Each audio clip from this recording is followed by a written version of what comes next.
हमें अभी क्वेश्चन में दिया है change to polar coordinates and evaluate first integral पे लिमिट है 0 से लेकर 2a, सेकंड इंटीग्रल पे लिमिट है 0 टू रूट के अंदर 2ax minus x square, function दिया हुआ x अपॉन रूट के अंदर X square plus Y square D Y D X. तो इस क्वेश्चन को सॉल्व करने के लिए सबसे पहले हमें क्या करना होगा, दिया हुआ गिवन क्वेश्चन हमें एक बार फिर से एज इट इज लिख देना होगा। यहाँ पे देखो नेक्स्ट स्टेप में हम लोगों ने दिया हुआ given question as it is लिख दिया है, लेफ्ट साइड में हमने आई लिखा है, I will stand for integration. ठीक है, तो देखो यहाँ पर हमें सेकंड वाले इंटीग्रल के अंदर जो हमें लिमिट्स दिख रहे हैं वो इन टर्म्स ऑफ एक्स आए हुए हैं। ठीक है, अगर सेकंड वाले इंटीग्रल पे लिमिट्स अगर इन टर्म्स ऑफ एक्स हो गए तो पहले हमें अंदर वाले इंटीग्रेशन परफॉर्म करना होगा विथ रिस्पेक्ट टू वाई के साथ। ठीक है, देखो फिर से सेम पॉइंट को मैं रिपीट कर रहा हूँ, अगर अंदर वाले इंटीग्रल पे लिमिट्स अगर इन टर्म्स ऑफ एक्स दिए हुए है तो सबसे पहले हमें अंदर वाला इंटीग्रल परफॉर्म करना होता है with respect to D Y के साथ। ठीक है, लेकिन हमें इस क्वेश्चन के अंदर चेंज टू पोलर कोऑर्डिनेट्स करने के कारण हमें क्या करना होगा, अंदर वाले इंटीग्रल के अंदर जो ऊपर ये जो अपर लिमिट दिख रहा है ना उसे हमें इक्वल टू वाई सब्स्टिट्यूट करना होगा। तो हम लोग आगे क्या लिखेंगे, यहाँ पर क्या लिखा, पुट लिखा, रूट के अंदर दिया हुआ पार्ट क्या था अपने पास 2ax minus x square is equal to Y करना होगा। ठीक है, देखो यहाँ पर क्या लिखा हुआ है डी वाई, इसका मतलब ये जो अंदर वाली इंटीग्रल की वैल्यूज है वो किसके लिए होगी, वाई की वैल्यू होगी। ठीक है, और लास्ट में क्या दिख रहा है डी एक्स, इसका मतलब फर्स्ट इंटीग्रल पे जो लिमिट है वो किसके लिए स्टैंड करेंगे, एक्स की वैल्यू के लिए स्टैंड करेंगे। ठीक है, पेज को थोड़ा सा ऊपर कर लेते हैं। नेक्स्ट स्टेप में हम लोग स्क्वेयरिंग बोथ साइड अप्लाई कर देंगे तो लेफ्ट साइड से ये रूट चला जाएगा, इधर क्या लिखेंगे हम लोग simply 2ax minus x square लिखेंगे, इक्वल टू के सामने हो जाएगा ये वाई स्क्वायर। तो लेफ्ट साइड में लिखा हुआ minus x square equal to के आगे जाएगा तो हमें क्या लिखना होगा, प्लस एक्स स्क्वायर लिखना होगा। लेफ्ट साइड में आएगा only 2ax equal to X square plus Y square. ठीक है, तो देखो चेंज इनटू पोलर कोऑर्डिनेट्स करते वक्त X square plus Y square की वैल्यू क्या हो जाती है, आर स्क्वायर हो जाती है। तो ये इधर हमें क्या लिखना होगा, आर स्क्वायर लिखना होगा। और ये लेफ्ट साइड में 2a एज इट रखा और एक्स की वैल्यू क्या पुट करते हैं हम लोग, आर कॉस थीटा ये पुट करते हैं। तो देखो यहाँ से ये एक आर लेफ्ट साइड का और राइट साइड में आर स्क्वायर, तो एक आर कैंसिल हो जाएगा। तो हमारे पास 2a कॉस थीटा किसकी वैल्यू मिल जाएगी, आर की वैल्यू मिल जाएगी। तो इसे आप लोग अंडरलाइन करके रखो या फिर एक बॉक्स भी बना कर रख सकते थे। तो अंदर वाला इंटीग्रल सॉल्व करने पर हमें क्या मिला, रेडियस मिला। ठीक है, अगर अंदर वाला इंटीग्रल सॉल्व करने पर हमें रेडियस मिल जाता है तो इसके बाद हमें पहले वाले इंटीग्रल का लोअर लिमिट देखना होगा।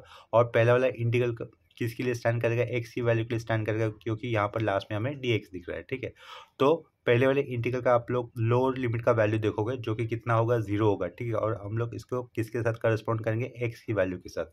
तो नेक्स्ट स्टेप में हमें लिखना होगा, ये एंड लिखेंगे हम लोग, 0 लिखा, 0 किसका लिया, पहले वाले इंटीग्रल का लोअर लिमिट वैल्यू। ठीक है, वो किसके साथ हमें इक्वल करना होगा, एक्स के साथ। क्यों, क्योंकि पहले वाले इंटीग्रल में 0 से लेकर 2 है, ये जो लिमिट है वो किसके लिए स्टैंड करेंगे, लास्ट में डी एक्स दिख रहा है इसके कारण वो एक्स के लिए स्टैंड करेंगे। ठीक है, तो हमें आगे क्या लिखना होगा, 0 इक्वल टू एक्स लिखना होगा। फिर से लेफ्ट साइड में 0 रखा, लेकिन एक्स की वैल्यू क्या होगी, आर कॉस थीटा होगी। ठीक है, अगर ये कॉस थीटा 0 के नीचे जाएगा तो सॉरी, कॉस थीटा को हमें निकालना होगा। ठीक है, फिर से आर नहीं निकालना है, हम लोग क्या करेंगे, इस 0 के नीचे इस आर को लेके जाएंगे। 0 के नीचे अगर ये आर जाएगा तो लेफ्ट साइड में 0 रहेगा और ये क्या बनेगा, कॉस थीटा। तो यहाँ से हमें थीटा की वैल्यू निकालनी है। ट्रिग्नोमेट्रिक फंक्शन कोसाइन कौन से एंगल पे वैल्यू 0 देगा, पाई/2 पे। ठीक है, तो इसका मतलब हमें थीटा कितना मिल जाएगा, थीटा इज इक्वल टू पाई/2। ठीक है, तो देखो अंदर वाला इंटीग्रल सॉल्व करने पर हमें क्या मिला, रेडियस मिला, और ये पहला वाला इंटीग्रल सॉल्व करने पर हमें क्या मिला, पाई/2 मिला हुआ है। ठीक है, तो इसके आगे हमें नेक्स्ट स्टेप में लिखना होगा, by change to polar coordinates. यहाँ पे देखो हम लोगों ने वो सेंटेंस लिख दिया, by changing into polar coordinates. Left side में तो ये आ रहेगा इंटीग्रेशन का, यहाँ पर ये पहला इंटीग्रल लिखा है, यहाँ पर ये दूसरा इंटीग्रल लिखा है। ठीक है, फंक्शन चेंज हो जाएगा, एक्स की जगह पे हमें क्या रखना होगा, आर कॉस थीटा पुट करना होगा। ठीक है, और रूट के अंदर ये क्या है, X square plus Y square, यानी कि रूट के अंदर हम लोग क्या लिखेंगे, आर स्क्वायर लिखेंगे। तो ये ऊपर वाला एक्स हमें क्या लिखना होगा, आर कॉस थीटा लिखना होगा, अपॉन रूट के अंदर क्या था, X square plus Y square, जिसकी वैल्यू हो जाएगी R square, D Y D X या फिर डी एक्स डी वाई, उसे क्या सब्स्टिट्यूट करते हैं हम लोग, आर अंदर डी आर रहता है और लास्ट में डी थीटा ही होता है। ठीक है, तो देखो अंदर वाले इंटीग्रल पे हमें क्या लिखना होगा, रेडियस लिखनी होगी। इधर डी आर दिख रहा है ना अंदर में, तो अंदर वाले इंटीग्रल पे हमें रेडियस के ही यूनिट लिमिट लिखने होंगे। ठीक है, तो लोअर लिमिट हमेशा 0 करोगे, इधर भी लोअर लिमिट हमेशा 0 करोगे। अपर लिमिट की वैल्यू देखो, रेडियस की कितनी लिखेंगे हम लोग, 2a कॉस थीटा लिखेंगे। तो इधर मुझे क्या लिखना होगा, 2a कॉस थीटा लिखना होगा। ठीक है, यही लिखा हमने अपर लिमिट का वैल्यू, रेडियस का 2a cos theta.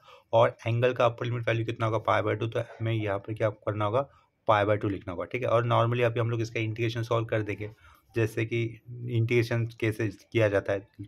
First integral पे 0 से लेकर पाई/2 रहेगा एज इट इज, सेकेंड वाले इंटीग्रल पे हम लोग लिखेंगे 0 से लेकर 2a cos थीटा होगा अपर लिमिट में 2a cos थीटा लिखा हमने, ठीक है। ऊपर आर है, यहाँ पर भी आर है, तो ये आर इंटू आर क्या हो जाएगा, आर स्क्वायर हो जाएगा, तो वो आर स्क्वायर लिख लेते हैं। साइड में क्या रहेगा, ये cos थीटा रहेगा।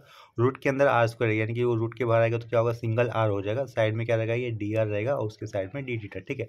आर स्क्वायर अपॉन आर क्या रहेगा, सिंगल आर रहेगा, तो वो हम लोग नेक्स्ट स्टेप में लिख देंगे। देखो लास्ट स्टेप में यहाँ पे लिख दे रहा हूँ, I is equal to first integral limit will be same, that is 0 से लेकर π/2। Second integral will be 0 to 2a cos theta आएगा साइड में, r square by r, single r side का ये cos थीटा, उसके आगे क्या लिखेंगे आप लोग, डी आर डी थीटा लिखेंगे, ठीक है। तो सबसे पहले हमें अंदर वाला इंटीग्रल परफॉर्म करना होगा, सॉल्व करना होगा with respect to what, D R के साथ, ठीक है। In that case cos theta is the constant, cos theta को हम लोग साइड में रखेंगे, आर का इंटीग्रेशन करेंगे, आर का इंटीग्रेशन हो जाएगा आर स्क्वायर बाय 2, ठीक है। लेफ्ट साइड में तो ये आई रहेगा, हम लोग अंदर वाला इंटीग्रेशन सॉल्व करेंगे, जो अंडरलाइन क्या है वो, तो फर्स्ट इंटीग्रल का 0 से लेकर π/2 ये वाला हमें एज इट पार्ट लिखना होगा, ठीक है। इंटीग्रेशन करके तो इसके कारण ये नहीं लिखना है इंटीग्रल वाला पार्ट। cos थीटा कांस्टेंट होगा तो वो साइड में कर दिया। आर का इंटीग्रेशन क्या होगा, आर स्क्वायर बाय 2, ठीक है, उसको एक ब्रैकेट के अंदर लिख लेते हैं। वहाँ पे लोअर लिमिट 0 होगा, अपर लिमिट क्या होगा, 2a cos थीटा होगा। साइड में क्या लिखेंगे, अभी डी थीटा लिखेंगे, डी आर नहीं लिखना होगा क्योंकि हम लोगों ने अंदर वाला इंटीग्रेशन सॉल्व कर दिया, ठीक है। देखो ये 1/2 कांस्टेंट होने के कारण हम लोग पहले वाले इंटीग्रेशन के भी आगे लिख सकते हैं, तो ये 1/2 को आगे लिखा। इंटीग्रेशन क्या होगा, 0 से लेकर π/2 होगा, ये बाहर का cos theta as it is लिख दिया है। अभी हमें इस आर की जगह भी अपर लिमिट का वैल्यू लेके आना होगा। आर की जगह पे क्या लिखे आएंगे, 2a cos थीटा लिखे आएंगे, लेकिन आर का स्क्वायर दिख रहा है, इसका मतलब हमें ये क्या लिखना होगा, 4a square cos square theta लिखना होगा। इस पूरे पार्ट का हम लोग स्क्वायर कर देंगे। आर की जगह पे क्या रखने वाले थे, 2a cos थीटा, लेकिन आर स्क्वायर होने के कारण इस टर्म का भी स्क्वायर करना होगा, तो हम लोग यहाँ पे क्या लिखेंगे, 4 लिखा, a स्क्वायर लिखा, साइड में क्या होगा, ये cos स्क्वायर थीटा हो जाएगा, लास्ट में डी थीटा आएगा, ठीक है। आर की जगह पे ये लोअर लिमिट का वैल्यू 0 रखने पर वैल्यू 0 ही होगी, तो उसको हम लोग ने कंसिडर नहीं किया। यहाँ से हम लोग किसे कॉमन बाहर ले सकते हैं, 4a स्क्वायर को, तो ये लेफ्ट साइड में आई, ये 1/2 शुरुआत का कांस्टेंट, 4a स्क्वायर को लिया हम लोगों ने इंटीग्रेशन के आगे। इंटीग्रेशन के अंदर क्या रहेगा, 0 से लेकर π/2, ये इंटीग्रल तो रहेगा cos theta into cos square theta, तो वो क्या हो जाएगा, cos क्यूब थीटा हो जाएगा, लास्ट में क्या रहेगा, डी थीटा रहेगा, ठीक है। तो इसे अभी हमें सॉल्व करना होगा, जो अंडरलाइन किया हुआ है ना, वो वाली इंटीग्रेशन को हमें आगे सॉल्व करना है। तो आई इज इक्वल टू 1/2, तो ये 4/2 कितना हो जाएगा, ये 2 हो जाएगा, तो सिंपली इसे 2a स्क्वायर लिख लेते हैं, ठीक है। ये 2a स्क्वायर कर दिया। अभी हमें इंटीग्रेशन करना है, तो ये स्क्वायर ब्रैकेट डाला। देखो जो पार्ट अंडरलाइन किया है ना, वो एक स्टैंडर्ड फॉर्मूला है, इसे रिडक्शन फॉर्मूला कहेंगे, ठीक है, जो कि बीटा गामा फंक्शन जो हमने सीखा है ना, उसके टाइप 4 के साथ ये रिलेट करेगा। इसमें क्या होता है, अगर फर्स्ट इंटीग्रल लिमिट 0 से लेकर π/2 ही होगी और यहाँ पर कॉस या फिर साइन या फिर दोनों साइन कॉस दोनों आते हैं, तो उनकी पावर और इवन होती है, उसके अकॉर्डिंग हम लोग डायरेक्टली इंटीग्रेशन लिख सकते हैं। ये टाइप हम लोगों ने बीटा गामा फंक्शन के टाइप 4 के अंदर अच्छी तरीके से लर्न किया हुआ है, ठीक है। तो उसमें क्या करना होगा, देखो यहाँ पर कॉस की पावर कैसे 3 है, वो पावर मुझे पहले लिखनी होगी, उससे 2 नंबर कम करने पर जो आएगा वो मुझे लिखना होगा। कॉस की पावर 3 यानी कि और होने के कारण मुझे साइड में 1 लिखना होगा, ठीक है। अभी 3 से 1 कम किया तो कितना होता है, 2, तो वो 2 वाला वैल्यू मुझे इधर लिखना होगा, ठीक है। तो यहाँ से फाइनल आंसर क्या होगा, देखो 2 2 4 हो जाएगा, फाइनल आंसर अपना होगा ये 4a स्क्वायर अपॉन 3, ठीक है। तो ये हो गया अपना फाइनल आंसर। इसके बाद अभी हम लोग सेम कंसेप्ट के ऊपर एक दूसरा क्वेश्चन कर लेते हैं। नेक्स्ट क्वेश्चन में अभी हमें दिया हुआ है, change to polar coordinates and evaluate. First integral पे लिमिट है 0 से लेकर a/√2, सेकंड इंटीग्रल पे लिमिट है y2, रूट के अंदर a square minus Y square, function दिया हुआ है log of x square plus Y square, last में दिख रहा है dx dy, ठीक है। तो इस क्वेश्चन का सॉल्यूशन स्टार्ट करने से पहले हमें एक बार फिर से दिए हुए क्वेश्चन को एज इट इज लिखना होगा, ठीक है। तो इस क्वेश्चन को आंसर करने के लिए मैं ये वाले ऐड से शुरुआत कर रहा हूँ। यहाँ पर मैंने लेफ्ट साइड में आई लिखा, आई लिखकर हम लोग फिर से एक बार दिए हुए क्वेश्चन को रिपीट कर लेंगे। तो देखो सेम क्वेश्चन को मैंने यहाँ पर रिपीट कर दिया है। यहाँ पर क्वेश्चन के अंदर सेकंड वाले इंटीग्रल पे लिमिट इन टर्म्स ऑफ हमें y में लिखे हुए दिख रहे हैं। इसका मतलब हमें सबसे पहले अंदर वाला इंटीग्रल तो परफॉर्म करना ही है, लेकिन with respect to what, dx के साथ, ठीक है। पॉइंट को फिर से रिपीट करूंगा। अगर अंदर वाले इंटीग्रल पे हमें limit in terms of y दिख रहे होंगे, तो हमें अंदर वाला इंटीग्रेशन सबसे पहले किसके साथ परफॉर्म करना होगा, विथ रेस्पेक्ट टू x के साथ, यानी कि अंदर dx ही लिखा हुआ होना चाहिए था, जो कि उन्होंने क्वेश्चन में सही दिया हुआ है, ठीक है। अगर ये सही दिया नहीं होता तो हम लोग इसको सही कर देते, यानी कि dx अगर बाहर होता तो हम लोग अंदर लिख लेते थे। अभी देखो यहाँ पर अंदर वाले integral in terms of y लिखे हुए हैं, तो इससे हमें किसके साथ इक्वेट करना होगा, x के साथ इक्वेट करना होगा। और क्वेश्चन में हमें लास्ट में dy लिखा हुआ दिख रहा है, इसका मतलब पहले वाले इंटीग्रल किसके लिए स्टैंड करेंगे, y की वैल्यूज के लिए स्टैंड करेंगे। ठीक है, तो देखो हमें अंदर वाले इंटीग्रेशन सॉल्व करना होगा सब्स्टिट्यूशन के लिए, तो पुट क्या लिखा, put y is equal to हमने लिखा x। ठीक है, यहाँ पर एक पार्टीशन बना देता हूँ, y इक्वल टू x लिखा हमने, लेकिन चेंज टू पोलर कोऑर्डिनेट्स करते वक्त y की वैल्यू क्या लिखी जाती है, r साइन थीटा कंसिडर की जाती है और x की वैल्यू कंसिडर की जाती है r कॉस थीटा। यहाँ से दोनों साइड से r कैंसिल हो जाएगा तो क्या बचेगा, sine theta equal to cos theta.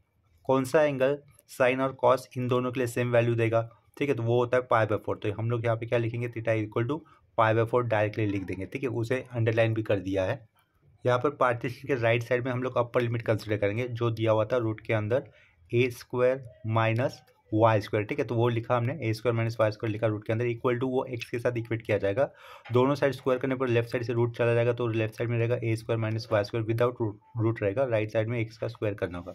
Minus y² equal to क्या आगे जाएगा तो क्या लिखना होगा उसे हमें प्लस y², तो x² plus y² equal to क्या आगे। लेकिन चेंज टू पोलर कोऑर्डिनेट्स करते वक्त x² प्लस y² को हमें r² कंसिडर करना होता है, तो यहाँ पे मैंने r² कर दिया। दोनों साइड स्क्वायर लेने पर हमें a इक्वल टू कितना मिलेगा, r मिलेगा, उसे अंडरलाइन कर लेंगे। दैट इज हम लोग क्या लिख सकते हैं, r इक्वल टू हमें a मिल रहा है वो लिख दिया। ठीक है, तो देखो अंदर वाला ही इंटीग्रल सॉल्व करने पर हमें रेडियस भी मिला है जो कितना a, और अंदर वाला इंटीग्रल सॉल्व करने पर हमें थीटा की भी वैल्यू मिली है π/4। ठीक है, तो हम इसके कारण हमें पहले वाले इंटीग्रल पे आना ही नहीं होगा। लेकिन अगर मान के चलो कि अंदर वाले इंटीग्रल आपको इन टर्म्स ऑफ एक्स दिए हुए होते थे, नीचे भी और ऊपर भी, यानी कि नीचे भी x in terms of x लिखा हुआ लोअर लिमिट है, ऊपर भी इन टर्म्स ऑफ एक्स लिखा हुआ फंक्शन है। ठीक है, इन दैट केस हमें अंदर से भी तो थीटा की वैल्यू मिलती थी, लेकिन पहला वाला इंटीग्रल भी हमें कंसिडर करना पड़ता था थीटा की वैल्यू लेने के लिए। ठीक है, आगे जो एक प्रॉब्लम करवाऊंगा ना मैं इसके बाद, और मतलब तीसरा जो प्रॉब्लम करवाऊंगा ना मैं इसके बाद, तो आपको वो कॉन्सेप्ट समझ में आ जाएगा। जब हम लोग अंदर की तरफ एक्स में लिखे हुए फंक्शन लेंगे ना, तब वो पॉइंट आपको क्लियर हो जाएगा। ठीक है, अभी के लिए इस प्रॉब्लम में मैं आपको क्या बताऊंगा, अंदर वाले इंटीग्रेशन से हमें थीटा मिला है π/4 और रेडियस की वैल्यू मिली है r इक्वल टू 8। ठीक है, तो वही वैल्यू हम लोग यूज़ करेंगे। आगे देखो फिर क्या लिखा हुआ है, by changing into polar coordinates. Left side में तो ये आई रहेगा, इंटीग्रल साइन पुट किया, फिर से इंटीग्रल साइन पुट किया। फंक्शन देखो क्या था अपने पास, लॉग ब्रैकेट के अंदर x² प्लस y² दिख रहा है, जिससे हम लोग r² से मतलब लिख लेंगे। ठीक है, ये लॉग लिखा, साइड में क्या लिखा, r² लिखा, उसके साइड में क्या था, dx dy क्या लिखा जाता है, r dr d थीटा लिखा जाता है। ठीक है, ये r अलग है और ये r² अलग है। लॉग r³ लिखना गलत हो जाएगा, क्योंकि ये r² वो लॉग के साथ आया हुआ है और ये r एल्जेब्रिक का लॉग है। ठीक है, तो लॉग r³ लिखते हो कोई स्टूडेंट, वो गलत है। ठीक है, तो नेक्स्ट स्टेप में यहाँ पे देखो, पहले वाले अंदर वाला इंटीग्रेशन किसके लिए स्टैंड करता है, रेडियस के लिए, तो लोअर लिमिट 0 देना है, इधर भी लोअर लिमिट 0 देना है। और ऊपर रेडियस की वैल्यू कितनी आई थी, हमें a मिली थी, तो वो यहाँ पर आप लोग क्या लिखोगे, a लिखोगे। और इधर थीटा की वैल्यू कितनी लिखनी होगी, π/4, तो इधर हम लोग थीटा की वैल्यू यूज़ करेंगे π/4। अभी नॉर्मली इस इंटीग्रेशन को हमें आगे सॉल्व कर लेना है। इस इंटीग्रेशन को इवेल्यूएट करते वक्त हमें सबसे पहले ये अंदर वाला इंटीग्रल सॉल्व करना होगा, जिसको मैं अंडरलाइन कर लेता हूँ। यहाँ पे देखो LID का रूल यूज़ होगा, या फिर लॉग के साथ क्या दिख रहा है आपको, r² आया हुआ दिख रहा है ना, तो हम लोग क्या करेंगे, r² जो दिख रहा है ना, इस 2 को हम लोग लॉग के आगे लिख सकते हैं। ठीक है, देखो वो प्रॉपर्टी ये होती है, log m to the power अगर n लिखा होता है तो हम लोग n को आगे लिखकर साइड में लॉग m लिख सकते हैं। तो ये प्रॉपर्टी हम लोग लॉग r² के ऊपर अप्लाई करेंगे। तो नेक्स्ट स्टेप में हमें इक्वल टू के पीछे यहाँ पर लेफ्ट साइड में i लिखना होगा। First integral will be same, 0 से लेकर π/4 लिखा। ठीक है, इस r² को हम लोग लॉग के पहले लिखने वाले हैं। ये 0 से लेकर a लिखा, ये 2 लिखा, इधर क्या बन जाएगा, ये log r बन जाएगा, ये dot r dr d theta. ठीक है, फिर से कह रहा हूँ ये log r² लिखना गलत हो जाएगा, क्योंकि ये r log का पार्ट है और ये r एल्जेब्रिक का पार्ट है। इधर देखो 2 कांस्टेंट है, 2 कांस्टेंट को हम लोग कांस्टेंट होने के कारण दोनों इंटीग्रल के आगे लिख सकते हैं। तो ये शुरुआत में 2 लिख दिया, 0 से लेकर ये रहेगा π/4, साइड में 0 से लेकर ये रहेगा a, इधर आप लोग लिखोगे log r, साइड में रहेगा फिर से r, ये होगा dr और लास्ट में होगा d थीटा। ठीक है, यहाँ पर हमें इंटीग्रेशन का यू डॉट की रूल यूज़ करना होगा। अंदर वाला इंटीग्रेशन जब सॉल्व करना है हमें, कर लिया अंडरलाइन किया हुआ, वहाँ पर आप लोग इंटीग्रेशन का यू डॉट की रूल अप्लाई करोगे। इंटीग्रेशन का यू डॉट की रूल मैं यहाँ पर सेंटर में लिख लेता हूँ बीच में। ठीक है, आपको समझने के लिए पहले u लिखा जाएगा, फिर v वाले पार्ट का इंटीग्रेशन किया जाएगा, फिर से माइनस, फिर बड़ा इंटीग्रेशन, फिर v वाले पार्ट का फिर से इंटीग्रेशन आपको लिखना है। u फंक्शन जो सेलेक्ट किया था उसका आप लोग करोगे डेरिवेटिव, du/dx लिखा, लास्ट में एक बार फिर से dx आएगा और लास्ट में ये प्लस c। ठीक है, तो देखो यहाँ पर u कौन सा लेना, v कौन सा लेना, फंक्शन की ये ऑर्डर होती है LRATE। इस फंक्शन के ऑर्डर में लेफ्ट टू राइट जाते हो, जो भी पहला फंक्शन आता है उसे हम लोग u कंसिडर करते हैं। ठीक है, तो ये वाला फॉर्मूला आप सभी लोगों को पता होना चाहिए, बेसिक फॉर्मूला जो कि हम लोगों ने क्लास 12th में सीखा हुआ होगा। ठीक है, देखो एल का मतलब लॉगरिथमिक होता है, आई का मतलब इनवर्स ट्रिग्नोमेट्रिक होता है, ए का मतलब एल्जेब्रिक फंक्शन होता है, टी का मतलब ट्रिग्नोमेट्रिक फंक्शन होता है, ई का मतलब एक्सपोनेंशियल फंक्शन होता है। यहाँ पर लॉगर को हम लोग लॉगरिथमिक फंक्शन मानेंगे और आर को एल्जेब्रिक फंक्शन मानेंगे। लेफ्ट टू राइट पहले यू आ रहा है मतलब सॉरी लेफ्ट टू राइट पहले एल आ रहा है मतलब वो आपका क्या हो जाएगा, यू हो जाएगा। ठीक है, तो देखो इसको मैं यू बोल देता हूँ, ये लॉग आर को, और ये आर को मैं वी बोल देता हूँ। ठीक है, तो ये फॉर्मूला सर्कल का फॉर्मूला हम लोग डायरेक्टली अप्लाई करेंगे। तो पहला वाला इंटीग्रल आपको लिखना होगा एज इट इज़, क्योंकि हम लोग अंदर वाला इंटीग्रल परफॉर्म कर रहे हैं ना, तो पहला वाला इंटीग्रल और उसके पहले टू हमें एज इट इज़ लिखना होगा। तो लेफ्ट साइड में ये आई लिख देते हैं, टू लिखा, फर्स्ट इंटीग्रल पे वैल्यूज है 0 से लेकर π/4, सेकंड वाला इंटीग्रल परफॉर्म कर रहा है तो यहाँ पर ओपनिंग ब्रैकेट आएगा, u की जगह पे क्या लिखा जाएगा, log r, तो ये log r लिखा, r का इंटीग्रेशन होगा, डायरेक्टली कर देते हैं, r का इंटीग्रेशन क्या आएगा, r² आएगा माइनस बड़ा इंटीग्रेशन ऑफ v dx, यानी कि ये वाला पार्ट लिखना है हमें, वो r² होगा, du/dx यानी कि log r का डिफ्रेंशिएशन होगा, log r का डेरिवेटिव क्या होगा, सिंपली 1/r होगा, लास्ट में ये dx की जगह पे हमें dr लिखना होगा। ठीक है, इधर आएगा closing square bracket, lower limit कितना था, 0 था, अपर लिमिट कितना था, a था, तो इधर होगा 0, अपर लिमिट होगा हो। ठीक है, अगर डेफिनेट इंटीग्रल होता है यानी कि लिमिट्स वाले इंटीग्रल होता है तो प्लस सी हमें नहीं देना होता, तो प्लस सी नहीं देंगे। ठीक है, ये इंटीग्रल किया हुआ पार्ट था, लास्ट में क्या लिखना था, हमें डी थीटा लिखना है, तो इधर हम लोग बाहर डी थीटा लिख देंगे। ठीक है, नेक्स्ट स्टेप में हमें इस स्क्वायर ब्रैकेट के अंदर माइनस के आगे जो इंटीग्रल वाला पार्ट दिख रहा है उसे सॉल्व करना होगा, फिर हमें ये upper limit lower limit value substitute करनी होगी। ठीक है, तो लेफ्ट साइड में आई लिखा, ये 2 0 से लेकर π/4 ये वाला पार्ट एज इट इज रहेगा, ओपनिंग स्क्वायर ब्रैकेट, ये क्या रहेगा, log r.r²/2 रहेगा, माइनस इधर देखो r²/r, तो क्या होगा r/2, तो ये इंटीग्रेशन r/2 लिख लेता हूँ, इधर अपॉन वाला 2 कॉन्स्टेंट, ये साइड में क्या रहेगा, डी रहेगा, क्लोजिंग स्क्वायर ब्रैकेट 0 से लेकर a लिमिट, लास्ट में क्या आएगा, डी थीटा आएगा। ठीक है, नेक्स्ट स्टेप में हमें ये अंदर वाले पार्ट का इंटीग्रेशन कर लेना होगा, लेफ्ट साइड में क्या आएगा, आई आएगा, टू इंटीग्रल 0 से लेकर यहाँ पर लिखेंगे π/4, opening square bracket, log r लिखा, या r²/2 कर लिखा, माइनस इंटीग्रेशन सिर्फ r का करना है, r का इंटीग्रेशन कितना होगा, r²/2 होगा, ऑलरेडी अपॉन में 2 है तो हम लोग उसे क्या लिख देंगे, r²/4 लिख देंगे, closing square bracket, lower limit 0, upper limit है, लास्ट में आएगा ये डी थीटा। ठीक है, नेक्स्ट स्टेप में हमें क्या करना है, आर की जगह पे हमें ये अपर लिमिट की वैल्यू ए लेके आनी है, उसके बाद हमें आर की जगह पे क्या लेके आना है, लोअर लिमिट का वैल्यू 0, वो तो 0 ही होगा, उसका कोई मतलब नहीं बनेगा, तो हम लोग सिर्फ अपर लिमिट की वैल्यू पुट कर देंगे। लेफ्ट साइड में ये आई लिखा, 2 इंटीग्रेशन क्या होगा, 0 से लेकर π/4 होगा, आर की जगह पे ए होगा, तो इधर से देखो ये log ए लिखेंगे हम लोग, log ए लिखा, साइड में क्या होगा, ये a² minus a²/4, closing square bracket. ठीक है, लास्ट में क्या आएगा, अभी डी थीटा आएगा। ठीक है, नेक्स्ट स्टेप में हमें इसका इंटीग्रेशन कर देना होगा विथ रेस्पेक्ट टू थीटा के साथ। अभी यहाँ पर ध्यान दो, ये स्क्वायर ब्रैकेट के अंदर लिखा हुआ फंक्शन इंडिपेंडेंट ऑफ थीटा, यानी कि यहाँ पर थीटा वेरिएबल है ही नहीं, मतलब ये क्या हो जाएगा, पूरा का पूरा कांस्टेंट हो जाएगा। अगर ये अंडरलाइन क्या हो या फिर स्क्वायर ब्रैकेट के अंदर लिखा हुआ फंक्शन इंडिपेंडेंट ऑफ थीटा है, यानी कि इसके अंदर थीटा कहीं पर है नहीं, तो कांस्टेंट है, कांस्टेंट होने के कारण इसको हम लोग इंटीग्रेशन के आगे ही लिख लेंगे, 2 के साथ मल्टीपल कर। ठीक है, तो ये 2 लिखा, स्क्वायर ब्रैकेट आगे कर देने वाले हैं, log a.a² है ना, तो a² को मैं आगे लिख लेता हूँ, साइड में मैं log a लिख लेता हूँ।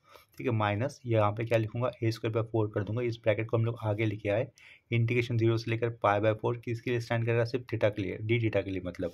ठीक है, इंटीग्रेशन डी थीटा कितना होगा, सिंपली थीटा हो जाएगा, और लोअर लिमिट 0, अपर लिमिट π/4। ठीक है, तो i इज इक्वल टू, ये जो 2 दिख रहा है आपको स्क्वायर ब्रैकेट के बाहर, हम लोग 2 को अंदर मल्टीपल कर देंगे, तो ये क्या हो जाएगा, a², साइड में क्या रहेगा, ये log a रहेगा, माइनस a²/2 रहेगा। ठीक है, इसको एक राउंड ब्रैकेट के अंदर लिख लेते हैं, इंटीग्रेशन डी थीटा कितनी वैल्यू होगी, थीटा होगी, lower limit 0, upper limit π/4। Next step में जस्ट थीटा की जगह पे अपर लिमिट पुट करना होगा, क्योंकि थीटा की जगह पे लोअर लिमिट का वैल्यू रखने पर भी कोई मतलब नहीं बनने वाला, वो वैल्यू 0 होगी, तो upper limit minus lower limit सिर्फ वैल्यू क्या होगी, π/4, तो उसको हम लोग डायरेक्टली लिख लेंगे। तो नेक्स्ट स्टेप में हमें ये लेफ्ट साइड का आई लिखना होगा, as it is I equal to किया a².log a माइनस a²/2। ठीक है, और इस ब्रैकेट के अंदर लिखने के बाद साइड में क्या लिखोगे, थीटा की जगह पे π/4 होगा, वो भी एज इट इज लिख दिया। तो यहीं पर हमारे इस क्वेश्चन का आंसर, लास्ट स्टेप में हम लोगों ने इस π/4 को आगे लिखा, उसके साइड में हम लोगों ने इस ब्रैकेट में से a² को भी ऐसे कॉमन बाहर लिया। ठीक है, तो लास्ट में आंसर क्या होगा, i is equal to π/4.a² bracket के अंदर log a माइनस 1/2। ठीक है, तो ये अपना फाइनल रिक्वायर्ड आंसर, इसी के साथ इस क्वेश्चन का यह आंसर भी अपना कंप्लीट हो जाता है। इसके बाद सेम कंसेप्ट के ऊपर और एक प्रॉब्लम कर लेते हैं। अभी हमें क्वेश्चन में दिया है change into polar coordinates and evaluate. First integral पे लिमिट है 0 से लेकर a, सेकंड इंटीग्रल पे लिमिट है y से लेकर a प्लस रूट के अंदर a square minus Y square, function में दिया है 1 अपॉन ब्रैकेट के अंदर लिखा हुआ 4a square plus X square plus Y square bracket close power 2 dx dy। ठीक है, ये सेम क्वेश्चन हमने नीचे और देकर लिखा हुआ है, जहाँ पर फर्स्ट इंटीग्रल में दिया हुआ है 0 से लेकर 4, सेकंड इंटीग्रल पे दिया हुआ है y से लेकर 4 प्लस रूट के अंदर 16 माइनस वाई स्क्वायर, फंक्शन में 1 अपॉन ब्रैकेट के अंदर 64 plus X square plus Y square bracket close to the power 2 dx dy। देखो ये दोनों क्वेश्चन एक जैसी है। नीचे वाले क्वेश्चन में हम लोगों ने a की पर्टिकुलर वैल्यू यूज़ की हुई है, दैट इज़ 4, और ये जो क्वेश्चन हमने अभी लिया है वो पिछले वाले क्वेश्चन जैसे ही मैच करेगा, थोड़ा सा कैसे इंटीग्रल के सेंस में मैच करेगा, यानी कि सेकंड वाले इंटीग्रल पे पिछले वाले केस में दोनों जो फंक्शन लिखे थे वो इन टर्म्स ऑफ वाई लिखे हुए थे, यहाँ पर भी सेकंड वाले इंटीग्रल पे जो फंक्शन लिखे हुए हैं या फिर लिमिट लिखे हुए वो इन टर्म्स ऑफ वाई लिखे हुए हैं। हम लोग इस क्वेश्चन के अंदर ये ऊपर वाला पार्ट करेंगे, ये और के नीचे वाला पार्ट मैं नहीं कर रहा, वो आप लोग कर सकते हो, जिसमें आप लोग ए की वैल्यू कितनी कंसिडर करोगे 4 करोगे। तो ये ऊपर वाला मैं पार्ट करवा रहा हूँ, ठीक है, क्वेश्चन का। तो ऊपर वाला मैं क्वेश्चन करूँगा। तो इस क्वेश्चन को आगे सॉल्व करने से पहले हमें क्या करना होगा, दिया हुआ क्वेश्चन एक बार फिर से एज इट इज लिख देना होता है। तो वो वाला स्टेप मैं यहाँ पे कर दूंगा। लेफ्ट साइड में हमने आई लिखा, I will stand for integration. हमने यहाँ पर दिए हुए क्वेश्चन को एक बार फिर से एज इट इज लिख दिया है। नेक्स्ट स्टेप में हमें क्या करना होगा, देखो यहाँ पर सेकंड इंटीग्रल पे लिमिट जो आए हुए हैं वो इन टर्म्स ऑफ वाई दिख रहा है, यानी कि इस इंटीग्रेशन को हमें सबसे पहले विद रिस्पेक्ट टू dx के साथ सॉल्व करना होगा, परफॉर्म करना होगा, ठीक है, जो कि यहाँ पर उन्होंने सही दिया हुआ है, यानी कि अंदर की तरफ dx है, तो इसका मतलब अंदर की तरफ जो इंटीग्रेशन आया है उसकी limit in terms of Y होनी चाहिए थी, ठीक है। और लास्ट में dy दिख रहा है, यानी कि फर्स्ट इंटीग्रल की लिमिट किसके लिए स्टैंड करेंगे, वाई के लिए स्टैंड करेंगे, लेकिन हमें इसे चेंज इंटू पोलर कोऑर्डिनेट्स करके सॉल्व करना है। तो नेक्स्ट स्टेप में हम लोग क्या करेंगे, जो सेकंड वाले इंटीग्रल पे हमें लिमिट दिख रहे हैं उसे हमें एक्स में एक्स के साथ इक्वल करना होगा, ठीक है। तो नेक्स्ट स्टेप में मैं क्या लिखूंगा, put y is equal to, इसे हम लोग x लिख देंगे, ये एक साइड का पार्ट हो जाएगा, और राइट साइड में हमें क्या लिखना होगा, ये a प्लस रूट के अंदर क्या आएगा, a square minus Y square equal to, इसे भी x लिख देंगे, ठीक है। लेकिन चेंज इंटू पोलर कोऑर्डिनेट्स करते वक्त y हमें क्या लिखना होता है, r साइन थीटा लिखना होता है, तो वो लिखा हमने इक्वल टू, और x हमें कंसिडर करना होता है r कॉस थीटा। यहाँ से दोनों साइड से r कैंसिल हो जाएगा, तो लेफ्ट साइड में बचेगा साइन थीटा, और इक्वल टू के आगे बचेगा कॉस थीटा, ठीक है। तो थीटा कौन से वैल्यू पर साइन और कॉस ये फंक्शन की वैल्यू सेम देता है, π/4 पे, तो हम लोग यहाँ पे क्या लिखेंगे, therefore theta is equal to π/4 लिख देंगे, ठीक है। तो ये एक वाला पार्ट हो गया। तो अंदर वाला इंटीग्रल कंसिडर करने पर हमें थीटा की वैल्यू कितनी मिली है, π/4। अभी हम लोग साइड वाला पार्ट कंसिडर करेंगे, तो ये जो प्लस a लिखा हुआ है वो इक्वल टू के आगे जाएगा तो कैसा होगा, माइनस हो जाएगा, ठीक है। तो लेफ्ट साइड में क्या बचेगा, एक्स स्क्वायर, सॉरी इसे एक्स स्क्वायर नहीं बचेगा, लेफ्ट साइड में ये a प्लस ही लिख लेता हूँ, a, एक मिनट, इस a को हमें तो आगे लेके जाना है, तो ये कैंसिल कर देता हूँ, ये प्लस a को आगे लेके जाएगा तो वो इक्वल टू के आगे जाने पर माइनस हो जाएगा। लेफ्ट साइड में क्या बचेगा, रूट के अंदर वाला part a square minus Y square equal to, आगे एक्स था, आगे ये प्लस से राइट साइड जाने पर माइनस ए कर दिया, ठीक है। दोनों साइड स्क्वायर कर लेंगे राइट साइड वाले पार्ट में, तो लेफ्ट साइड में क्या हो जाएगा, ये रूट चला जाएगा, ए स्क्वायर माइनस वाई स्क्वायर रहेगा सिंपली, राइट साइड में स्क्वायर आएगा तो ये एक्स माइनस ए का होल स्क्वायर हो जाएगा, ठीक है। तो देखो लेफ्ट साइड का ये a square as it is minus Y square भी as it is equal to के आगे हम लोग a minus b the whole square का फॉर्मूला अप्लाई कर देंगे। तो यहाँ पर हमें लिखना होगा एक्स स्क्वायर माइनस 2ax हो जाएगा, 2ax प्लस ए स्क्वायर हो जाएगा, ठीक है। तो यहाँ से तो दोनों साइड से ए स्क्वायर, ये a square cancel, plus A square पीछे आएगा तो माइनस ए स्क्वायर हो जाएगा, और ए स्क्वायर कैंसिल, ठीक है। और यहाँ पर क्या दिख रहा है, ये पीछे में ये माइनस 2x दिख रहा है ना, इस माइनस 2x को भी अगर मैं लेफ्ट साइड लेके आता तो क्या हो जाएगा, प्लस 2x हो जाएगा, और ये minus Y square equal to के आगे जाएगा तो क्या होगा, प्लस रहेगा, तो ये एक्स स्क्वायर आगे का, ये दोनों हम लोग पीछे लेके आ गए थे, जिसमें से ए स्क्वायर कैंसिल हो गया, राइट साइड में ये एक्स स्क्वायर बचा, और ये minus Y square equal to के आगे रखते हैं तो प्लस वाई स्क्वायर, ठीक है। तो ये 2ax, लेकिन X square plus Y square क्या लिया जाता है पोलर कोऑर्डिनेट्स के टर्म में, वो आर स्क्वायर, ठीक है। तो इस x को क्या लिया जाएगा, आर कॉस थीटा, तो इस x को मैं आर कॉस थीटा बना देता हूँ, आर कॉस थीटा लिखा, और राइट साइड में X square plus Y square है उसे हम लोग क्या लिखेंगे, आर स्क्वायर लिखेंगे। तो यहाँ से आर एक बार है, आगे आर दो बार है, तो एक आर कैंसिल हो जाएगा, तो हमें 2a cos theta equal to कितना मिलेगा, आर मिलेगा, ठीक है। तो अंदर वाला इंटीग्रल सॉल्व करने पर हमें रेडियस कितना मिला, 2a कॉस थीटा मिला, that is R equal to क्या लिखेंगे हम लोग यहाँ पर 2a कॉस थीटा लिख देंगे, ठीक है। नेक्स्ट स्टेप में हमें क्या कर लिखना है, by changing into polar coordinates, ये स्टेटमेंट लिख देना होगा। यहाँ पे देखो आगे वो स्टेटमेंट लिख दिया, by changing into polar coordinates, left side में तो ये आएगा इंटीग्रेशन वाला, यहाँ पर इंटीग्रल साइन, फिर से इंटीग्रल साइन पुट किया। फंक्शन में हमें एक्स और वाई चेंजेस करके किस में लिखने होंगे, इन टर्म्स ऑफ आर और थीटा में लिखने होंगे। तो देखो ये 1/4 X square plus Y square क्या कंसिडर करना होता है, आर स्क्वायर कंसिडर करना होता है। तो अपॉन में ब्रैकेट में क्या रहेगा, 4a² प्लस आर स्क्वायर रहेगा, और ये उसको एक ब्रैकेट में लिखकर उनका पावर क्या लिख देंगे हम लोग, 2 लिख देंगे, और dx dy क्या हो जाएगा, R D R D theta हो जाएगा। ठीक है, तो वो चेंजेस कर देते हैं यहाँ पर। 1 इधर क्या लिखना है हमें, 4a², आगे ये आर स्क्वायर लिखना है, इसको सपोज एक ब्रैकेट में पावर 2, और साइड में dx dy था उसकी वैल्यू क्या लिखनी है, आर डी थीटा। ठीक है, अंदर वाले इंटीग्रल पे हमें रेडियस की लिमिट लिखने होंगे, रेडियस की लोअर लिमिट तो यहाँ पर 0 0 ही आएंगे। ठीक है, और अपर लिमिट रेडियस का क्या होगा, 2a cos थीटा, तो इधर हमें लिखना है 2a cos थीटा। और एंगल का अपर लिमिट क्या होगा, देखो ये π/4 जो आया था वो लिखना है हमें, इधर क्या लिखेंगे हम लोग, π/4 लिख देंगे। ठीक है, नेक्स्ट स्टेप में बस हमें अंदर वाला इंटीग्रेशन पहले सॉल्व करना है with respect to D R के साथ। तो यहाँ पे देखो क्या लिखा हुआ है, ये आर डी आर लिखा हुआ है। ठीक है, तो हम लोग क्या करेंगे, इस ब्रैकेट के अंदर जो भी पार्ट दिख रहा है ना, हम लोग उसको टी मान लेंगे। पुट हमें आगे लिखना होगा, ये पुट लिखा, पुट किया 4a² plus R square equal to कितना लिया हमने, टी लिया। ठीक है, यहाँ पर r की वैल्यू 0 लेने पर हमें t की वैल्यू क्या मिलेगी, 4a² मिलेगी। तो यहाँ पे लिख देंगे एज r इक्वल टू 0। अंदर वाले इंटीग्रल की लिमिट किसके लिए स्टैंड करेगी, r के लिए ना। तो r की वैल्यू जब 0 होगी तब t की वैल्यू कितनी मिलेगी हमें, 4a² मिलेगी, तो वो हमने लिख दी। एंड वाला पार्ट आगे लिख रहा हो, अगर r की वैल्यू कितनी होगी, 2a cos थीटा होगी, तो इधर क्या लिखेंगे, 2a cos थीटा लिखेंगे। तब t की वैल्यू कितनी मिल जाएगी, देखो 4a² प्लस इसका भी स्क्वायर हो जाएगा ना, 4a² cos स्क्वायर थीटा। तो देखो हम लोग टी की वैल्यू क्या मिलेगी, 4a² को हम लोग ब्रैकेट के बाहर ले लेंगे, ब्रैकेट के अंदर क्या बचेगा, 1 प्लस cos स्क्वायर थीटा बचेगा। ठीक है, तो 1 प्लस cos स्क्वायर थीटा ये क्या हो जाएगा, अपर लिमिट वैल्यू हो जाएगी। टी के लिए ये क्या बनेगी, अपर लिमिट वैल्यू होगी। यहाँ पे मैंने क्या किया, आर की जगह पे 2a cos थीटा सब्स्टिट्यूट किया, उसका स्क्वायर था तो इधर 4a² cos square theta, 4 common बन रहा था तो उसे बाहर लिया, ब्रैकेट के अंदर क्या बचेगा, 1 प्लस cos स्क्वायर थीटा बचेगा। ठीक है, अगर ये अंडर लाइन वाले पार्ट को अगर हम लोग आगे डिफ्रेंशिएट करेंगे तो वो क्या होगा, 4a² का डेरिवेटिव तो 0 होगा, 0 होगा, आर स्क्वायर का डेरिवेटिव कितना आएगा, 2r, एंड लिखा आगे आर स्क्वायर का डेरिवेटिव लिखा 2r, साइड में होगा विथ रिस्पेक्ट टू आर कर रहे इसके कारण डी आर लिखोगे आप लोग, इक्वल टू टी का डेरिवेटिव वैसे तो 1 होगा, लेकिन विथ रिस्पेक्ट टू टी करने के कारण हमें क्या लिखना है, यहाँ पर डी टी लिखना होगा। ठीक है, तो यहाँ से आर डी आर की वैल्यू क्या हो जाएगी, सिंपली डी टी बाई 2 हो जाएगी। तो ये जो भी चेंजेस किए हम लोगों ने वो हम लोग इस इंटीग्रेशन के अंदर लगा देंगे, अंदर वाले इंटीग्रेशन के अंदर लगा देंगे। ठीक है, पहले वाला इंटीग्रल का लिमिट हमें एज इट इज लिखना होगा, तो लेफ्ट साइड में ये आई लिखकर हमें first integral as it is लिखना है, दैट इज 0 से लेकर π/4 लिखा। ठीक है, सेकेंड वाले इंटीग्रल पे लिमिट भी चेंजेस हो रहे थे, 0 लिमिट होने पर टी की वैल्यू कितनी लिखी थी हमने, यहाँ पर देखो 4a², तो अपॉन में क्या लिखना होगा हमें, इधर 4a² लिखना था, और ऊपर क्या लिखना था हमें, 4a² ब्रैकेट के बाहर, अंदर क्या 1 प्लस cos स्क्वायर थीटा, तो उतना हम लोगों ने लिख दिया। ठीक है, इधर देखो आर डी आर की वैल्यू क्या लिखोगे आप लोग, आर डी आर की वैल्यू लिखोगे dt/2, तो उसे साइड पे लिख लेते हैं, dt/2 हमने लिखा साइड में, ऊपर 1 रहेगा, लास्ट में क्या होगा, डी थीटा होगा।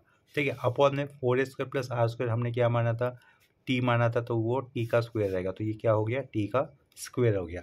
ठीक है, तो यहाँ से 1/2 बाहर आएगा, दोनों इंटीग्रेशन के आगे आएगा, वो कांस्टेंट होने के कारण, तो 1/2 को कांस्टेंट होने के कारण दोनों इंटीग्रेशन के आगे लिखा। पहले इंटीग्रल का लिमिट 0 से लेकर π/4 एज इट इज लिखा, सेकेंड वाले इंटीग्रल पे हमें लिमिट्स क्या दिख रहे हैं, 4a²। ठीक है, और ऊपर क्या है, 4a² एक ब्रैकेट के बाहर, और अंदर है 1 प्लस cos स्क्वायर थीटा।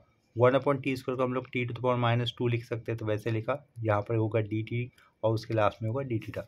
ठीक है, हमें नेक्स्ट स्टेप पे ये अंदर वाला इंटीग्रेशन सॉल्व करना है। यहाँ पर हम लोग x⁴n इंटीग्रेशन का फॉर्मूला अप्लाई करेंगे। ठीक है, x⁴n का इंटीग्रेशन क्या होगा, x⁴n+1/n+1, यहाँ पर n की वैल्यू -2 है, तो ये i इक्वल टू 1/2, फर्स्ट वाला integral part as it is 0 से लेकर π/4 इंटीग्रेशन करें तो ओपनिंग ब्रैकेट t⁻⁻2 का इंटीग्रेशन क्या होगा, t⁻⁻1/-1।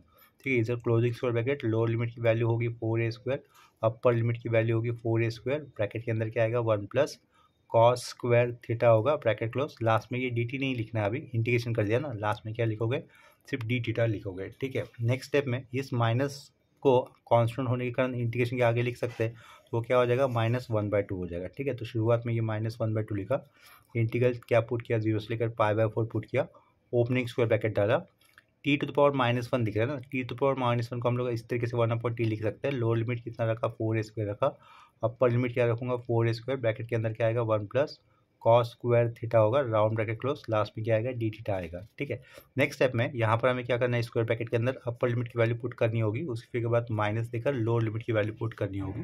ठीक है, तो लेफ्ट साइड में ये आए रखा -1/2 एज इट इज, 0 से लेकर कितना π/4, ओपनिंग स्क्वायर ब्रैकेट 1/t की जगह पर ये अपर लिमिट का वैल्यू वो क्या आएगा 4 स्क्वायर ब्रैकेट के अंदर क्या 1 प्लस कॉस स्क्वायर थीटा, उसके बाद माइनस देना होता है। अभी हम लोग लोअर लिमिट की वैल्यू रखने वाले टी की जगह पे, वो कितनी है 4 स्क्वायर, तो 4 स्क्वायर कर दी, क्लोजिंग स्क्वायर ब्रैकेट, लास्ट में क्या लिखोगे ये डी थीटा लिखोगे।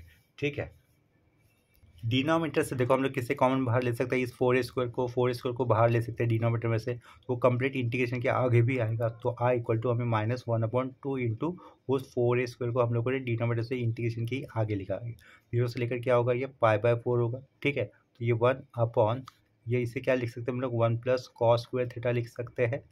ठीक है, ये एज इट रखा, माइनस ये क्या हो जाएगा 1 ही हो जाएगा। ठीक है, 1/4 स्क्वायर तो बाहर आया था ना, तो ये 1 रहेगा, राउंड ब्रैकेट, लास्ट में क्या होगा डी थीटा होगा। ठीक है, इंटीग्रेशन के आगे नेक्स्ट स्टेप में हम लोग क्या लिख सकते हैं, आई इक्वल टू -1/8a² लिख सकते हैं, तो वो लिखा। इंटीग्रेशन क्या होगा 0 से लेकर π/4 होगा, 1 ये round bracket as it is put किया, कॉस किसका रेसिप्रोकल होता है सेक का, तो ये कॉस स्क्वायर थीटा लिखा हुआ है ना, तो उसे हम लोग कैसे लिखेंगे 1 प्लस 1/sec स्क्वायर थीटा लिखना होगा। ठीक है, 1/sec स्क्वायर थीटा लिखा, ये आगे का -1 एज इट इज, लास्ट में राउंड ब्रैकेट क्लोज, उसके आगे होगा ये डी थीटा। कॉस का रेसिप्रोकल होता है 1/sec। ठीक है, तो ये कॉस स्क्वायर थीटा था, उसका रेसिप्रोकल कैसे लिखा 1/sec स्क्वायर थीटा लिखा। ठीक है, डिनोमिनेटर में हम लोग क्या करेंगे नेक्स्ट स्टेप में क्रॉस मल्टीप्लिकेशन करेंगे, तो ये हो जाएगा sec square theta plus 1/sec square theta, जो sec स्क्वायर थीटा बचेगा उसको हम लोग इस 1 के साथ मल्टीपल कर देंगे। देखो नेक्स्ट स्टेप में क्या करना है, ये जो पहला ब्रैकेट टर्म दिख रहा है ना आपको 1 प्लस 1/sec स्क्वायर थीटा, यहाँ पर हम लोग क्रॉस मल्टीप्लिकेशन करेंगे, एट द सेम टाइम हम लोग इस ब्रैकेट में से माइनस साइन को भी बाहर लेते हैं। ठीक है, तो ये शुरुआत का आई लिखा, ब्रैकेट में से हम लोग माइनस साइन को बाहर लेंगे, तो ये -1 का +1 हो जाएगा, और ये 1/1 प्लस 1/sec स्क्वायर थीटा जो पार्ट लिखा है वो माइनस में हो जाएगा। ठीक है, और ये शुरुआत में माइनस था, वो माइनस माइनस प्लस बन जाएगा, तो ब्रैकेट के बाद मतलब इंटीग्रेशन के आगे क्या लिखेंगे 1/8a² लिख देंगे। इंटीग्रेशन क्या होगा 0 से लेकर π/4 होगा। ठीक है, ये ओपनिंग स्क्वायर ब्रैकेट -1 का +1 बन जाएगा, क्योंकि हमने माइनस साइन बाहर निकाला था, इधर माइनस आएगा, ये वाला टर्म प्लस था ना, तो उधर माइनस आ जाएगा। क्रॉस मल्टीप्लिकेशन करने पर डिनोमिनेटर में क्या होगा sec स्क्वायर थीटा प्लस 1, अब sec स्क्वायर थीटा प्लस 1 ये तो होगा, अपॉन में फिर से sec स्क्वायर थीटा होगा, लेकिन अपॉन में जो sec स्क्वायर थीटा होगा वो हम लोग इस 1 के साथ एडजस्ट कर लेंगे, तो ऊपर क्या लिखा sec स्क्वायर थीटा लिखा, इधर वो स्क्वायर ब्रैकेट क्लोज कर दिया, लास्ट में क्या होगा डी थीटा होगा। ठीक है, नेक्स्ट स्टेप में हमें क्या करना होगा, 1 प्लस tan स्क्वायर थीटा की वैल्यू क्या होती है, 1 प्लस tan स्क्वायर थीटा की वैल्यू होती है sec स्क्वायर थीटा, तो हम लोग इस sec स्क्वायर थीटा को क्या लिखेंगे 1 प्लस tan स्क्वायर थीटा लिख देंगे। नेक्स्ट स्टेप में हम लोगों ने यहाँ पर sec स्क्वायर थीटा का मतलब क्या कंसिडर किया है 1 प्लस tan स्क्वायर थीटा। ठीक है, तो वो यहाँ पर लिखा हुआ है 1 प्लस tan स्क्वायर थीटा, लेकिन 1 प्लस इस 1 के साथ एडजस्ट करने पर 1 + 1 कितना लिखा है डायरेक्टली 2 लिख दिया। ठीक है, तो नेक्स्ट स्टेप पे हमें क्या करना होगा, इस ब्रैकेट के अंदर हमें इंटीग्रल को सेपरेट कर देना है, तो ये लेफ्ट साइड में आई रहेगा, शुरुआत का ये 1/8a² एज इट आएगा, इधर मैं ओपनिंग स्क्वायर ब्रैकेट लगा देता हूँ, इंटीग्रेशन सेपरेट करूँगा तो ये इंटीग्रेशन क्या रहेगा 0 से लेकर π/2, 1 नहीं लिखा तो भी चलेगा, इसके साथ लास्ट में क्या लिखोगे आप लोग डी थीटा लिखोगे, माइनस यहाँ पर इंटीग्रेशन पुट किया 0 से लेकर ये फिर से π/2 इंटीग्रेशन लिमिट देना होगा। ठीक है, π/4 था लिमिट, 0 से लेकर π/4 था, इधर भी π/4 था। ठीक है, ऊपर वाला पार्ट क्या रहेगा sec स्क्वायर थीटा रहेगा, अपॉन में क्या लिखोगे आप लोग tan स्क्वायर थीटा प्लस 2 लिख दोगे, tan स्क्वायर थीटा प्लस 2 लिखना होगा। ठीक है, साइड में क्या करोगे आप लोग डी थीटा करोगे, उसके आगे ये स्क्वायर ब्रैकेट हमें क्लोज करना होगा। ठीक है, तो देखो ये वाला अंडरलाइन क्या होगा, इंटीग्रेशन का पार्ट तो बहुत आसान है, इसका इंटीग्रेशन डी थीटा दिख रहा है, वो क्या होगा वैल्यू थीटा होगी, थीटा का लोअर लिमिट 0, अपर लिमिट π/4, तो π/4 ही आएगा। ठीक है, ये वाला जो अंडरलाइन किया हुआ पार्ट है इंटीग्रेशन का, उसकी वैल्यू कितनी होगी π/4 होगी। यहाँ पर ये जो लास्ट स्टेप हमें मिला है ना, उसे हम लोग इक्वेशन नंबर 1 से रिप्रेजेंट कर लेते हैं, और इसके अंदर ये मैंने ये जो माइनस के आगे वाला इंटीग्रेशन दिख रहा है ना अलग से, उसको मैं I1 से रिप्रेजेंट कर लेता हूँ। ठीक है, and I1 is equal to I1 क्या लेता हूँ मैं 0 से लेकर π/4 लिखा। ठीक है, ऊपर क्या रहेगा sec स्क्वायर थीटा रहेगा, अपॉन में क्या होगा tan स्क्वायर थीटा होगा, प्लस जो 2 था ना उस 2 को हम लोग इस तरीके से लिख सकते हैं √2 का होल स्क्वायर। ठीक है, उससे कोई फर्क नहीं पड़ेगा, मतलब तो वैल्यू वही होगी ना, 2 √2 का स्क्वायर कितना होता है 2 ही होता है, और लास्ट का ये डी थीटा लेगा, क्योंकि ये थीटा के रेस्पेक्ट में लिखा हुआ फंक्शन है। ठीक है, तो हमें यहाँ पर आगे क्या करना होगा, पुट tan थीटा को हम लोग 3 मान लेते, क्या कहा tan थीटा को हम लोग t मान लेते, tan थीटा का डेरिवेटिव क्या हो जाएगा sec स्क्वायर थीटा, थीटा के रेस्पेक्ट में तो यहाँ पर डी थीटा लिखोगे, राइट साइड में t का डेरिवेटिव वैसे तो 1 होगा, लेकिन t के रेस्पेक्ट में करना है तो इसके कारण हमें यहाँ पर क्या लिखना है dt लिखना होगा। ठीक है, तो sec square theta D theta हम लोग क्या आगे सब्स्टिट्यूट करेंगे dt सब्स्टिट्यूट करेंगे, और tan थीटा कितना माना है हमने t माना है। यहाँ पर ध्यान दो लास्ट में डी थीटा, इसका मतलब ये थीटा के लिमिट हो गए। तो यहाँ से हम लोग क्या लिख सकते हैं, एज अगर थीटा इक्वल टू 0 जाता है तो टी की वैल्यू क्या हो जाएगी, 0 हो जाएगी। एंड अगर थीटा की वैल्यू होगी π/4, ठीक है, तो टी की वैल्यू कितनी हो जाएगी, 1 हो जाएगी। ठीक है, तो ये सारे चेंजेस हम लोग किसी इंटीग्रेशन के अंदर अप्लाई कर देंगे। लेफ्ट साइड में क्या रहेगा, I1 तो रहेगा, इंटीग्रेशन ये क्या होगा, 0 से लेकर 1 हो जाएगा। ठीक है, sec square theta D theta, उसकी वैल्यू क्या लिखनी है हमें, डी टी, तो उस डी टी को हम लोग साइड में लिख लेते हैं। ऊपर क्या रहेगा, फिर 1 रहेगा। ठीक है, tan square theta, tan theta को तो टी माना, तो इधर क्या लिखना पड़ेगा, टी स्क्वायर लिखना पड़ेगा। तो ये टी स्क्वायर लिखा, प्लस साइड में √2 का स्क्वायर लिखना होगा। ठीक है, ये √2 का होल स्क्वायर लिख दिया। तो यहाँ पे देखो, ये जो अंडरलाइन का पार्ट है ना, ये एक इंटीग्रेशन का स्टैंडर्ड फॉर्मूला आ गया अपने पास, जिसे हम लोग किस तरीके से अप्लाई कर सकते, देखो वो स्टैंडर्ड फॉर्मूला में पहले लिख दे रहा हूँ। Integral 1/x² plus a² dx, अगर इस टाइप का इंटीग्रेशन होता है तो उसका इंटीग्रेशन फॉर्मूला कैसे लिखा जाता है, 1/a tan inverse of x by ये लिखा जाता है, आगे प्लस सी देना होता है। ठीक है, तो ये सर्कल की फॉर्मूला है जो कि हम लोगों ने क्लास 12 में लर्न किया होगा। तो वो इस अंडरलाइन किए हुए पार्ट पे आपको अप्लाई करना होगा। एक्स की जगह पे ये टी आया हुआ दिख रहा है और ए की जगह पे ये √2 आया हुआ दिख रहा है। ठीक है, तो इस अंडरलाइन किए हुए पार्ट पे नीचे सर्कल किया हुआ फॉर्मूला मैं अप्लाई करूंगा। लेफ्ट साइड में मुझे लिखना होगा I1, पेज को थोड़ा ऊपर कर लेते हैं, इक्वल टू, तो इंटीग्रेशन साइन नहीं देना है हमें क्योंकि हम लोग उसकी वैल्यू निकाल रहे हैं। तो 1/a यानी कि क्या लिखूंगा, 1/√2 लिखूंगा। ए की जगह पे √2 आने वाला है, साइड में क्या आएगा, टैन इनवर्स आएगा। ठीक है, एक्स की जगह पे क्या आएगा, टी आएगा, T/x की जगह पे क्या लिखेंगे हम लोग, √2 लिखेंगे, राउंड ब्रैकेट। इसको सब कुछ एक ब्रैकेट के अंदर इंक्लोज कर देंगे। देखो वेरिएबल क्या था, इधर टी था ना, तो टी के ऊपर ये lower limit upper limit use किए जाएंगे। तो यहाँ पर तो टी नहीं है, तो इसके कारण मैं क्लोजिंग ओपनिंग स्क्वायर ब्रैकेट यहाँ पे लगा देता हूँ। लोअर लिमिट 0, अपर लिमिट कितना होगा, 1 होगा। ठीक है, तो I1 की वैल्यू देखो कितनी आएगी, 1/√2, तो साइड में रहेगा। ब्रैकेट के अंदर इस टी की जगह पे पहले हमें क्या लेके आना है, अपर लिमिट की वैल्यू दैट इज़ 1। उसके बाद हमें माइनस देकर टी की जगह पे क्या लिखना है, लोअर लिमिट की वैल्यू दैट इज 0। लेकिन टैन इनवर्स 0/√2 क्या होगा, 0 ही होगा, तो वो उसे लिखने का कोई मतलब है नहीं, तो उसे हम लोग नहीं लिखेंगे। जस्ट इस टी की जगह पे अपर लिमिट की वैल्यू लेके आएंगे दैट इज़ 1। तो हमें इस ब्रैकेट के अंदर क्या लिखना होगा, फिर टैन इनवर्स ऑफ 1/√2 इतना ही लिखना होगा। ठीक है, तो यही इसके लिए आंसर हो जाएगा। I1 इंटीग्रेशन का ये आंसर हो जाएगा। इसे नंबर 2 से रिप्रेजेंट कर लेते हैं। नेक्स्ट स्टेप में हमें लिखना होगा फ्रॉम 1 and 2। आगे हमें अभी लिखना है फ्रॉम, लिखा है फ्रॉम 1 and 2 लिखा। ठीक है, 1 के लेफ्ट साइड में क्या था, आई था, तो आई लिखा। आगे क्या था, देखो 1 वाला एक्सप्रेशन क्या लिखा, 1/8a², तो 1/8a² लिख देंगे, 1/8a² लिखा, ओपनिंग स्क्वायर ब्रैकेट था, ओपनिंग स्क्वायर ब्रैकेट पुट किया, इंटीग्रेशन डी थीटा, तो उसकी वैल्यू कितनी होगी, थीटा होगी, लोअर लिमिट 0, अपर लिमिट π/4, तो वो लिख कर देते हैं at the same time. Theta I value, lower limit कितना होगा 0, अपर लिमिट कितना होगा π/4। ठीक है, उसके बाद माइनस साइन दिख रहा है। माइनस साइन के बाद जो इंटीग्रेशन वाला पार्ट आपको दिख रहा था, इसे हम लोगों ने क्या लिया था, I1 लिया था। देखो डी वाले स्टेप में, और I1 में हमें वैल्यू कितनी मिली है, 1/√2 tan इनवर्स ऑफ 1/√2। ठीक है, फ्रॉम इक्वेशन 2। तो वो हम लोग क्या करेंगे, इस माइनस के आगे उस I1 की वैल्यू ही लिख देंगे। वो कितनी मिली थी, 1/√2, साइड में क्या था, tan इनवर्स ऑफ 1/√2। ठीक है, लास्ट में ये क्या रहेगा, closing square bracket. Last step में क्या करना है आपको, इस थीटा की जगह पे सिर्फ अपर लिमिट का वैल्यू रख देना होगा। ठीक है, तो ये क्या रहेगा, 1/8 आएगा, साइड में a² एज इट इज लिख देंगे, ओपनिंग स्क्वायर ब्रैकेट, थीटा की जगह पे π/4 अपर लिमिट वाला वैल्यू। ठीक है, माइनस 1/√2, साइड में क्या रहेगा, tan इनवर्स ऑफ 1/√2, लास्ट में ये क्लोजिंग स्क्वायर ब्रैकेट। ठीक है, तो यहीं पर हमारा इस क्वेश्चन का आंसर कंप्लीट हो जाता है। इसके बाद एक इंपॉर्टेंट कंसेप्ट मैं आपको बता रहा हूँ। देखो वो इंपॉर्टेंट कंसेप्ट बताने के लिए मैंने यहाँ पर क्वेश्चन क्या लिया है, change into polar coordinates and evaluate integral 0 से लेकर 1। सेकंड इंटीग्रल पे लिमिट है x2, रूट के अंदर 2x माइनस x², फंक्शन है ब्रैकेट के अंदर x² प्लस y², लास्ट में दिया हुआ है dy dx। तो ये लिया हुआ क्वेश्चन पिछले जो 2 क्वेश्चन हमने किए उनसे अलग कैसे होगा। देखो यहाँ पर सेकंड वाले इंटीग्रल पे जो लिमिट आए हुए हैं वो इन टर्म्स ऑफ एक्स आए हुए हैं। ठीक है, इसके पहले जो 2 सब प्रॉब्लम किए थे उसके अंदर सेकंड वाले इंटीग्रल पे limit in terms of Y थे। तो Y in terms of Y limit होने पर हमें अंदर से ही क्या मिल रहा था, थीटा का वैल्यू मिल रहा था और अंदर से हमें आर की वैल्यू मिल रही थी। ठीक है, इन दैट केस हमें आगे क्या करना पड़ता था, चेंज इनटू पोलर कोऑर्डिनेट्स लिखने के बाद लोअर लिमिट हम लोग 0 लिखा करते थे और आर की वैल्यू हम लोग ऊपर लिखते थे अपर लिमिट की जगह पे। ठीक है, अंदर वाले इंटीग्रल पे, और थीटा की वैल्यू हम लोग पहले वाले इंटीग्रल के अपर लिमिट पे यूज़ करते थे। बहुत ही सिंपल होता था, लेकिन यहाँ पर थोड़ा सा ट्विस्ट होगा, कब, अगर अंदर वाले इंटीग्रल पे दोनों limit in terms of x होंगे तो। इस क्वेश्चन को हम लोग नेक्स्ट लेक्चर में करेंगे, लेकिन लिमिट चेंजेस कैसे और किस तरीके से रहेंगे वो वाला पार्ट मैं अभी यहाँ पे बता देता हूँ। तो देखो मान के चलो कि इस क्वेश्चन को सॉल्व करने के लिए हम लोग फिर से क्वेश्चन लिखना होता है, तो वो वाला स्टेप मैं यहाँ पे स्किप कर दे रहा हूँ, डायरेक्टली मेन पार्ट पे आता हूँ। पार्टीशन कर दिया मैंने यहाँ पर, लेफ्ट साइड में क्या होगा x इक्वल टू हमें y मानना होगा, और ऊपर वाला पार्ट रूट के अंदर लिखा हुआ क्या था 2x माइनस एक्स स्क्वायर था, उसे भी हमें इक्वल टू y मानना होगा। ठीक है, तो x का मतलब r cos थीटा होगा और y का मतलब r sin थीटा होगा। r cancel, cos theta equal to sin theta. यहाँ से थीटा कितना मिल रहा है π/4। ये तो पिछले जैसे ही हो गया था यहाँ पर अलग, तो अब तक कुछ नया नहीं दिख रहा है। ठीक है, दोनों साइड स्क्वायर करने पर लेफ्ट साइड में लिखोगे 2x minus x square equal to y square. Minus x square equal to के आगे जाएगा तो क्या होगा प्लस, इक्वल टू के आगे जाएगा x square plus Y square. Sorry, आगे देखो इक्वल टू के आगे हम लोग x square plus Y square को क्या लिख सकते हैं, आर स्क्वायर लिख सकते हैं। लेफ्ट साइड में ये 2 लिखा, एक्स का मतलब क्या होगा आर कॉस थीटा होगा।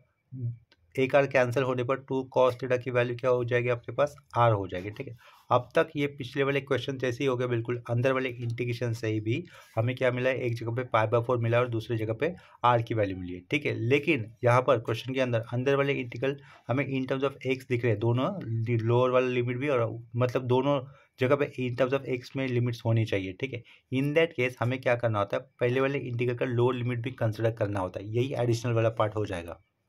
अगर ये question in terms of y का होता तो डायरेक्टली हम लोग यही लिमिट्स कंसिडर करते थे अपर लिमिट के लिए, और लोअर लिमिट हम लोग 0 यूज़ किया करते थे।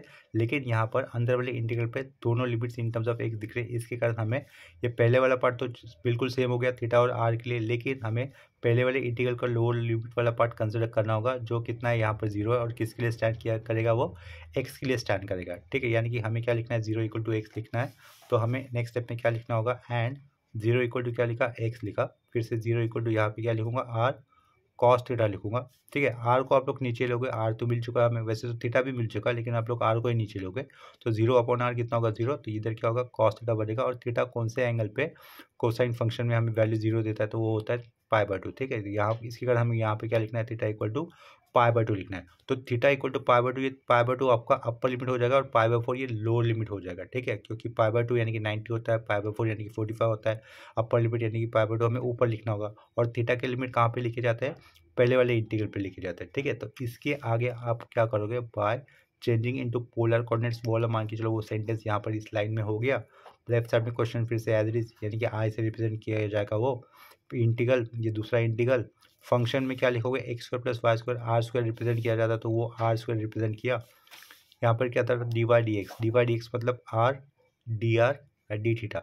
ठीक है, तो देखो यहाँ पर आर की वैल्यू क्या मिली है हमें 2 cos थीटा मिली हुई ना, लेकिन उसका लोअर लिमिट 0 होगा। ऊपर क्या लिखोगे आर की अपर लिमिट 2 cos थीटा, और यहाँ पर लोअर लिमिट यूज़ किया जाएगा π/4, अपर लिमिट पुट किया जाएगा π/2। ठीक है, तो इस कंसेप्ट पर हम लोग 2 क्वेश्चन करेंगे, लेकिन नेक्स्ट लेक्चर में। अभी के लिए मैंने जस्ट आपको इसका रफ वर्क बता दिया है, किस तरीके से लिमिट में चेंजेस करने होंगे। ठीक है, तो यही वाला पॉइंट थोड़ा सा नया था। इस तरीके से लिमिट हमें कब बनाने होंगे, जब अंदर वाले इंटीग्रल पे दोनों लिमिट्स इन टर्म्स ऑफ आपको एक सी दिख रहे होंगे तब। अगर अंदर वाले इंटीग्रल पे दोनों limits in terms of y होंगे, तो पहले जो 2 क्वेश्चन हमने किए थे इससे पहले, तो बिल्कुल उसके जैसे ही करना होगा। लेकिन अंदर वाले इंटीग्रल पे अगर limit in terms of x होंगे, तो हमें इस तरीके से पहले वाले इंटीग्रल का लोअर लिमिट वाला पार्ट भी कंसिडर करना होगा, उससे हमें थीटा की अपर लिमिट वाली वैल्यू मिलेगी। ठीक है, और ये π/4 वाली वैल्यू हम लोग लोअर लिमिट के लिए यूज़ करेंगे। ठीक है, तो देखो लास्ट में क्वेश्चन इस तरीके से चेंजेस हो जाएगा, r square into r cube, तब हमें ये अंदर वाला इंटीग्रल पहले परफॉर्म करना होगा। ठीक है, तो उस तरीके से हम लोग आगे प्रोसीड कर सकते हैं। इस सेम क्वेश्चन को मैं नेक्स्ट लेक्चर में कंटिन्यू करवाऊंगा। नेक्स्ट लेक्चर अपना इस कंसेप्ट के ऊपर लास्ट लेक्चर रहेगा। ठीक है, इसके बाद हम लोग फिर ट्रिपल इंटीग्रेशन स्टार्ट करेंगे।